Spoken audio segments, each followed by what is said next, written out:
Hey everyone, welcome. I'm Naomi, and today I want to answer the question, should I or you have a daily yoga practice?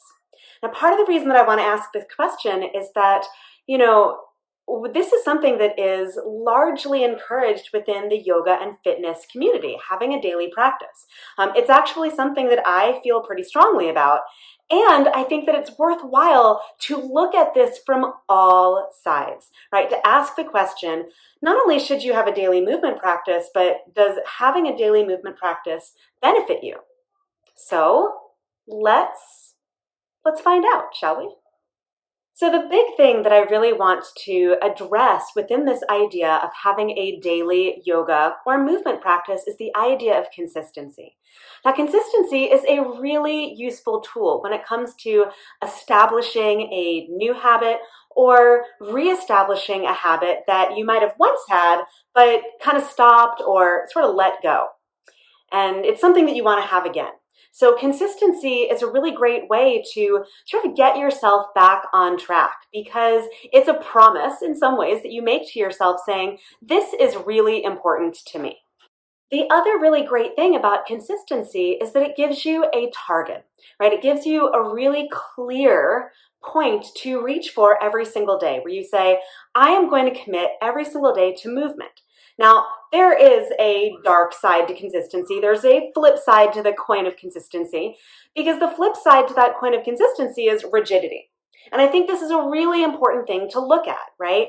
Is that what tends to happen when we get a little bit overzealous with consistency is we say, I must do this every single day, and it must look like this. It has to be in this way. It's got to be at the same time. It has to look like this. It's got to be really powerful, really strong. It has to, got to. This whole slew of shoulds. And then what sort of happens is instead of consistency being a helpful tool, it becomes harmful, right? It becomes something that we tend to resent, or instead of looking forward to the daily movement practice, we tend to sort of go, wah, I really don't want to do this. And that gets in the way of what the really positive potential benefits of consistency are. So let's actually talk about the benefits of consistency. Okay, the benefits of consistency, like I said before, is that it offers you a target that you can reach for every day, but it also sort of gives you a really clear idea of what you can do.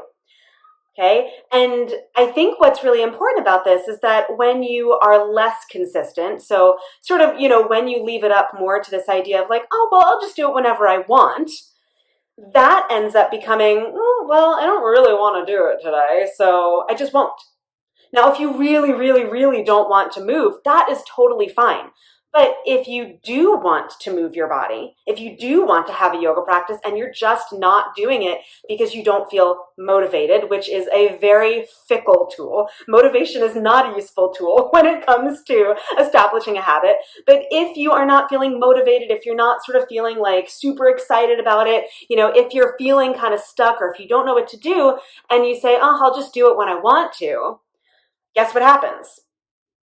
It doesn't happen, right? That daily movement practice that you want to have sort of goes out the window. It literally goes out the door because you're saying to yourself, well, it's not a big deal, right? I'll just do it when I want to. So if having a consistent practice of movement every day or very frequently is important to you, being able to say, yes, I'm consistent with this is incredibly important when it comes to success. Okay, and you can determine success in a lot of ways, okay? And I think that's another place that we need to go next, is that what would success mean to you? And I think that sometimes we get it in our head that success is supposed to be 30 minutes every day, or you're getting sweaty, or, you are, working really hard, or, you are accomplishing your goals, or, you are even sort of building every single day. Like every day you're getting better and better and stronger and all of that. And that's not necessarily accurate, right? Consistent daily practice, I think, what becomes really useful about that is being able to say, I chose to move today. I chose to move. Now, it might not have been like hardcore movement every day, but I chose to move and it felt good. And I think that's one of the places that, we need to look to when it comes to a daily movement practice that tend to get a little bit overlooked in a lot of these 30-day challenges that we see in the yoga and fitness community all the time. Like do yoga every day and X, Y, and Z will happen. And while as a person who does move every day, and I do feel the benefits of that, I also think that downside, that red flag is, saying, well, on the days when you're not feeling what that particular practice is, maybe you say, I still want to move, but don't want to do this. What does that look like? And that actually means having a backup plan. That means saying, I'm okay with not doing this thing. I'm okay with doing something else instead. That is powerful. And having that power over your daily movement practice is crucial. So one more thing that I think is really important to talk about when it comes to whether or not you or I or anybody should have a daily yoga or daily movement practice is to really consider the needs of your body. Right? So, or really to consider your goals. Okay, now when I talk about goals, I'm not talking about like weight loss or, making your body look a certain way, because that's not particularly important to me when it comes to movement, right? Movement for me is much more about just feeling good, right? Tending to my mental health as much as tending to like what it feels like to feel good in my body when I move. So I want to start with that. But the second thing that I want to say is that your goals can look like so many different things, right? So your goals might be to be able to touch your toes, right? Your goals might be to feel less stress in your neck and shoulders. Your goal might be to do a handstand or do pull-ups or to run a mile or to run a marathon. Okay, whatever those goals are, having a daily movement practice can absolutely benefit you, because it gives you just sort of a feel on your body. It connects you more to your body. It helps tune you into your body, which is a really, really powerful thing. Okay, so having a daily movement practice makes you more aware of your physical self and also often your emotional state. Okay, now on the flip side of that, can you do too much? Absolutely, right? Is it possible to overtrain and create injury? Definitely.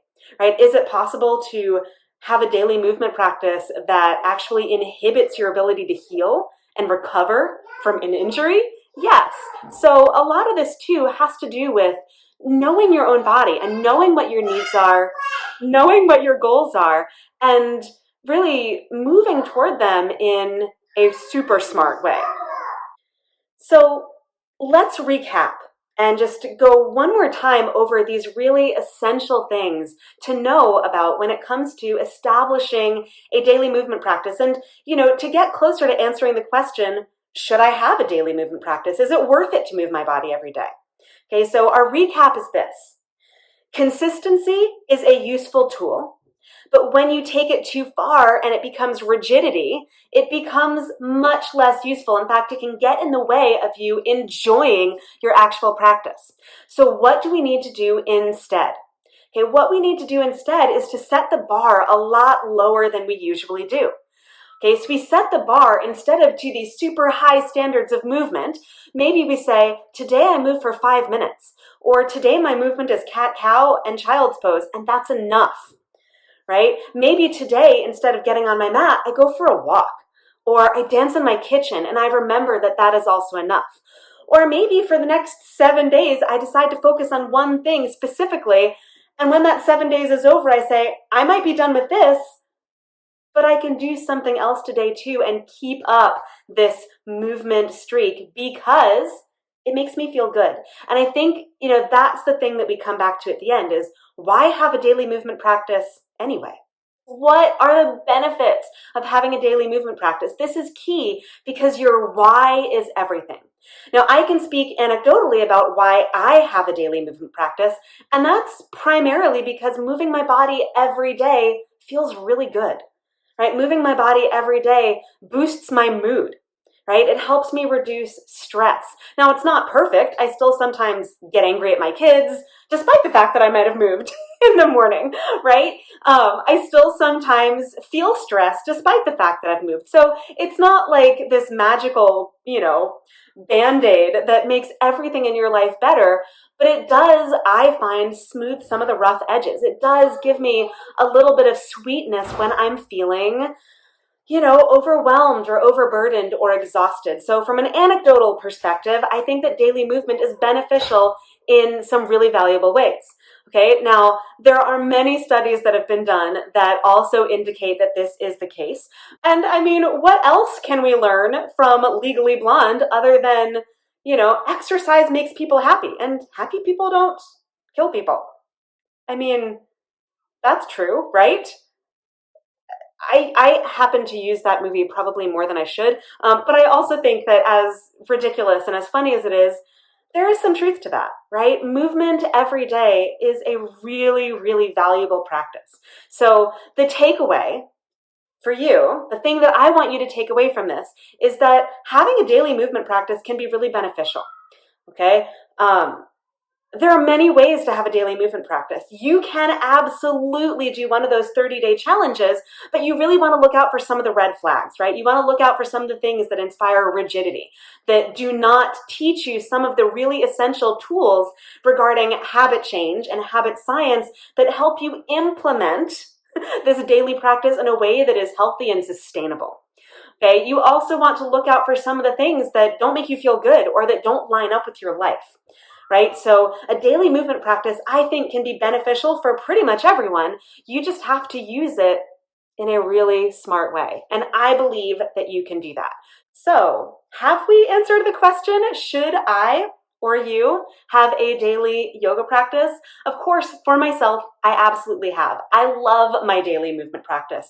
I love how it supports me. I love the variety. I love that it gives me what I need and that it gives me an anchor point in my day to feel really good, right? To feel good in my body, to feel good in my life, and just to feel like there is a sense of consistency when it comes to taking care of my body, okay? Taking care of myself. I also hope this has helped answer the question for you whether or not you should have a daily movement practice. And I would love to hear from you in the comments to let me know if you still have questions about this. If you feel like there's still some things that are unanswered or still some things that don't entirely make sense or it's still some things that, you think, I don't know about that, Naomi. I don't know. I don't know if I could make that happen. So if you still have questions, please feel free to leave them in the comments below and let's talk about it. But for now, thanks for hanging out with me here. Thanks for listening. As I said, I hope this has given you some good food for thought, and I hope that it started to answer that question for you and maybe give you inspiration to start that daily yoga or daily movement practice that you have been curious about. But for now, have a fantastic day, and I look forward to seeing you on the mat really soon. Until then, bye.